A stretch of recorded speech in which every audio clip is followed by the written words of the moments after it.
దేశం మొత్తం మన పార్టీ గెలుస్తున్నా మీ నియోజకవర్గంలా గెలుస్తలేం. పిల్లులు కొట్లాడుకొని రొట్టెను కోతిపాలు చేసినట్టు మీ ఇద్దరు కొట్లాడుకొని మనకు రావాల్సిన సీట ఆ భిక్షపతిగానికి ఇస్తున్నారు. ఎప్పుడు చూసినా రాజలింగం నువ్వు పగాని కొట్లాడతారేంద్రబాయ్. మీ రెండు కుటుంబాల మధ్య ఏం జరిగింది అసలు? హైకమాండ్ నన్ను ఏందో సంగతి తెలుసుకొని సమస్యను సామరస్యంగా పరిష్కరించమని నన్నిక్కడికి పంపింది. ఏంటో చెప్పు. మన పార్టీ కోసం నా గుండెను చీల్చుకొని వచ్చే నిజం చెప్తా. మన దేశానికి ఇంకా స్వతంత్రం రాలేదు. గప్పట్ల మా తాత గా రాజలింగం గాని తాత సావాసగాళ్ళు. ఒకే కంచం ఒకే మంచం ఒకే లోట అన్నట్టుండేది గాళ్ల సోపతి. మా తాతలిద్దరు కూడా దేశం కోసం పోరాటం చేయాలనుకున్నారు. సర్కారు అండదండ చూసుకొని మా ఊరి దొర ఆగడాలకు అదుపు లేకుండా పోయింది. గట్ల ఒక దినం మా ఊరిని లూటీ చేద్దామని వచ్చిన దొర ఫౌజుపై మా తాతలిద్దరూ భయంకరమైన దాడి చేసిండ్రు. దాంతో భయపడ్డ సర్కారు ఇద్దరిని తీవ్రవాదులుగా ప్రకటించింది. దాంతో మా తాతలిద్దరూ అండర్ గ్రౌండ్కి వెళ్ళిపోయిండ్రు. గట్లా అండర్ గ్రౌండ్లో ఆకులు అలమలు తింటూ పురుసత్తుగా దినాలు గడుపుతున్న మా తాత గా రాజలింగం గారి తాత ఇచ్చిన ఐడియా విని ఏకంగా బ్రిటిష్ గవర్నర్ని కిడ్నాప్ చేసరికి పోయిండ్రు. స్కెచ్ ప్రకారం కిడ్నాప్ చేసి బయటికి వచ్చేసరికి ఎదురుగా ఎగురుతున్న త్రివర్ణ పతాకాన్ని చూసి గప్పుడు అర్థమైంది, వీళ్ళిద్దరూ అండర్ గ్రౌండ్లో ఉన్నప్పుడే మన దేశానికి స్వాతంత్రం వచ్చిందని.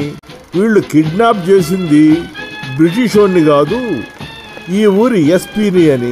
గట్ల రాజలింగం గారి తాత ఇచ్చిన ఐడియాతో ఫ్రీడమ్ ఫైటర్ అవ్వాల్సిన మా తాత స్ట్రీట్ ఫైటర్గా ఈ చరిత్రలో మిగిలిపోయింది సార్.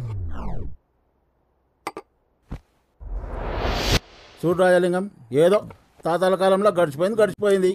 ఇప్పటి నుంచైనా అందరితో మంచిగా కలుపుకొని పోకపోతే పార్టీ బతకడం కష్టం.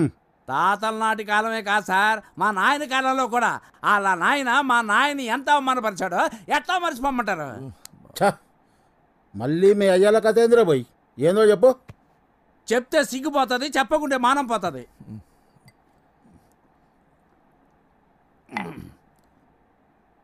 అది ఒక ఎండాకాలం, ఎండలు బగబగ వండుతున్నాయి.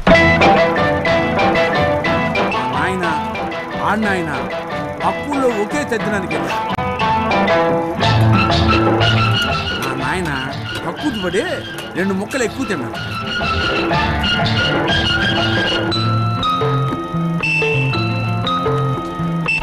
అది కాస్త బెడుచుకొట్టు. ఎక్కడ చూసినా నీళ్ళ కరువు. ఎలాగో కష్టపడి ఒక లోటా నీళ్లు దొరకపట్టుకుని పోయే పలుసాట్లు కూర్చున్నాడు మా నాయన. అప్పుడు ఈ కోటిలింగం గారి నాయన దారెంట పోతూ మా నాయన చూసి లోటాని కాలుతో చనిపోయాడు. పాపం మా నాయన కడుక్కోవడానికి నీళ్ళు లేక ఎండిపోయి రోడ్డంట పోయి అమ్మాయి నవ్వుతుంటే ఇప్పుడు చెప్పండి ప్రెసిడెంట్ గారా, ఎట్లా మర్చిపోమంటారు? తాగినంత బయటకు వచ్చినట్టుంది. పనికి మాలిన ఫ్లాష్ బ్యాక్. పగ అంటే ఏ ఆస్తి గొడవలో ఎంత రక్తపాతమో ఎంతమంది చచ్చిపోయారో అనుకున్నా. ఇంత భీతి మాలిన ఫ్లాష్ బ్యాక్ అని తెలిస్తే చని నేను అసలు పార్టీలోకి తీసుకున్న మరి కాను. మర్యాదగా చెప్తున్నా, మీ ఇద్దరు కలిసి పార్టీకి పనిచేస్తారా చేయండి, లేదంటే నేనే మిమ్మల్ని ఇద్దరిని సస్పెండ్ చేస్తా.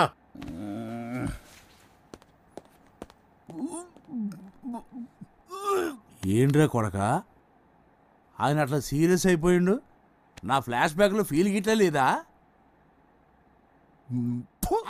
ఓ పక్క జనాభా పెరిగి ఫ్యూచర్లో తిండి నీళ్లు దొరకవని పెళ్ళిళ్ళు కూడా చేసుకోకుండా ఒకరినొకరు ఇలా పెంచుకుంటూ కాలం గడుపుతున్న మన త్యాగ గుణాన్ని ఈ జనాలు ఎప్పుడో